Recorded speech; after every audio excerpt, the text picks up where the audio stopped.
Let's take a look at a little Ohm's law as it applies to series and parallel circuits. A little review.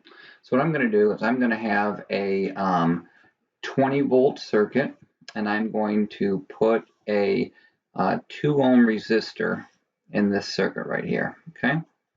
So what I've got right here is a pretty simple circuit. I can get I is equal to V over R. My current is going to be equal to 20 volts over 2 ohms, and I'm going to get 10 amps. Okay, pretty simple there. This is only one, so this is dropping 20 volts, and this circuit right here is pushing through 10 amps. Now, if I wanted to go ahead and I wanted to add another resistor here in series, and I created a different circuit like this,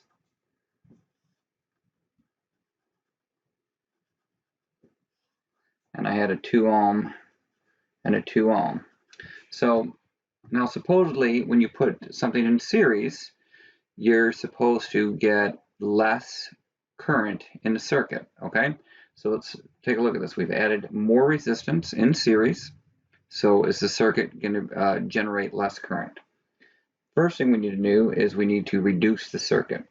So we're going to make this 20-volt circuit into a single circuit. It's series, so these add 2 plus 2. So we're going to come right here. 2 plus 2 in my book is 4 ohms. So that is the equivalent circuit right here. So how much current is flowing in this one right here? It is going to be I is equal to V over R, which is going to be 20 volts over 4 ohms. And it looks like it's going to be 5 amps. So there is 5 amps flowing through this right here. Okay? And so if we back this up here, go back to our original circuit, we know that in a series, the current stays the same. So there must be 5 amps flowing through this one right here, and there must be 5 amps flowing through this one because 5 amps leaves and it comes around. The voltage drop is going to be calculated by manipulating this. V equals I times R. V equals I times R. And we can see that I times R is 10 volts. 5 times 2 is 10 volts. So each one of these drops 10 volts, which makes sense because that's 20 volts. So we just verified that when you increase the resistance of this by putting it in series, or by putting something in series, that increases the resistance and it decreases the current. 5 amps is less than 10 amps. So now what I'm going to do is I'm going to take this circuit right here, and I'm going to take this right here. That was our original circuit from up there, 2 ohms and 2 ohms. And I'm going to put a 4 ohm. This time I'm going to put a 4 ohm in parallel.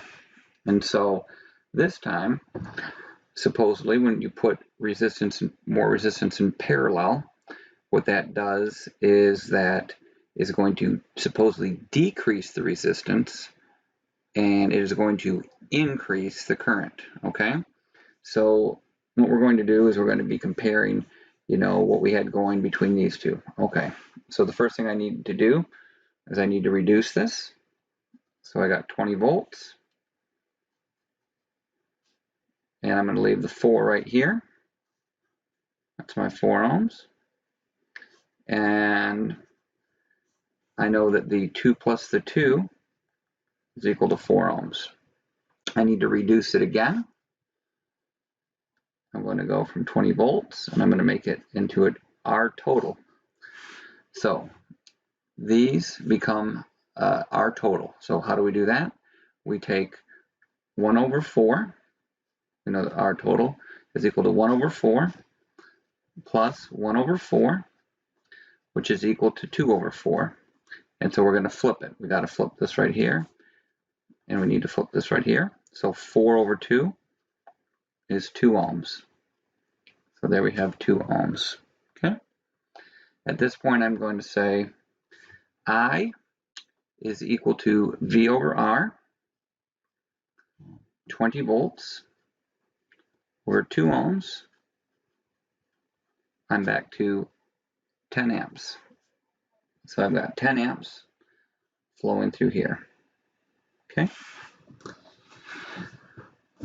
I'm going to calculate the drop here. We know that this right here is dropping 20 volts and it has 10 amps going through it. So as I back up, I take a look at this parallel. I'm going to work all the way back. This parallel means that the voltage is going to stay the same across these items here. So because we are dropping 20 volts, we know that this is going to drop 20 volts and this is going to drop 20 volts. The current through each one of these is going to be V over R. So 20 divided by 4 is going to be 5 amps. And this is 5 amps.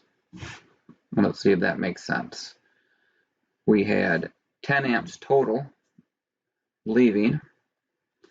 And because these were equal, it looks like 5 amps went through this resistor and 5 amps went through this resistor. When they come back, they become 10 amps again. Okay? Then I can continue to work this back. This doesn't change. This is 4 ohms, 5 amps, and 20 volts. These two are series. So when I look at this one right here, this gets applied to here. What stays the same on a series? Current does. So I knew that 5 amps was going through here. I know that 5 amps is going through here. And 5 amps is going through here, like that. And then I can get my voltage drop through each of these.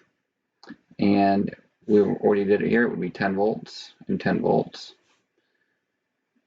Because this one is in parallel, it's dropping 20 volts. These two in series, each drops 10 plus 10, 20 volts. Okay? So just to go over it one more time. We had a single circuit that drew 10 amps. When we put more resistance in series, we said that the resistance is going to increase for the circuit. And it did. Instead of being 2 ohms, it became 4. And that the current decreased. We went from 10 to 5. We took our circuit again and we put resistance in parallel. And so what that was going to do, that was going to decrease the resistance and increase the current. So by putting this in parallel to this one here had 4 ohms. When we put the parallel in, it went to 2 ohms. Okay? It decreased, and that caused the current to increase. So then our total current here went back up to 10 amps. So hopefully that makes sense. When you add resistance in series and when you add resistance in parallel, it affects the resistance proportional to the current, either up or down.